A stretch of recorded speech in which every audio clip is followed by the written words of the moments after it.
This whole training cycle feels like it has been about finding limits. How cold can it be during my run? How much rain can I go through? How many miles can I put on in a week? How much snow can I trudge through? What is the weirdest route I can run because I'm on vacation? Where is the biggest hill? Limits create boundaries and definitions that can be useful in many ways. Going beyond a limit has its place in time, but knowing when to pause from crossing a limit is also important. This week, my legs found a limit. What should have been a workout comprised of 2-3 mile runs with a mile in between turned into a pretty hard stop after the warm-up. I tried to get up to speed but felt wobblier than a dehydrated cowboy who just got off a spin and puke at the carnival. I stood in the middle of the neighborhood debating with my shadow about going forward with my calf muscles in rebellion or turning in and aborting the workout. My legs were just shot. I needed to evaluate if my mind was playing tricks, or if I needed to overcome a mental barrier, or if it was really best to pull the plug.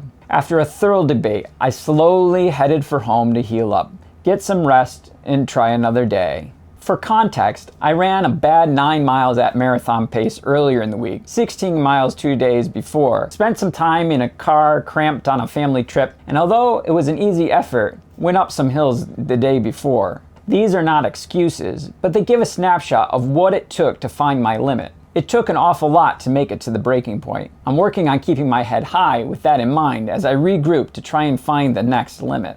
Sometimes it's easy to glorify extreme efforts in running. This is admirable to a point, but I think it's equally and sometimes even more difficult to be tuned into when a limit is healthy and should not be exploited. Running harder might not be the same as running smarter.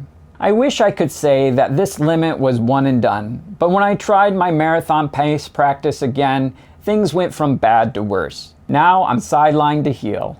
Patience has a way of making itself known when it is needed.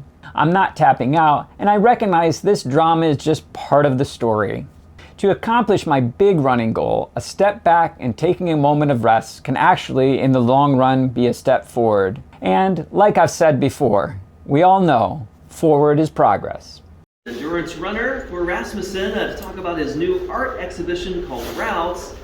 Great to see you. It's a pleasure to be here. Yeah, so we've had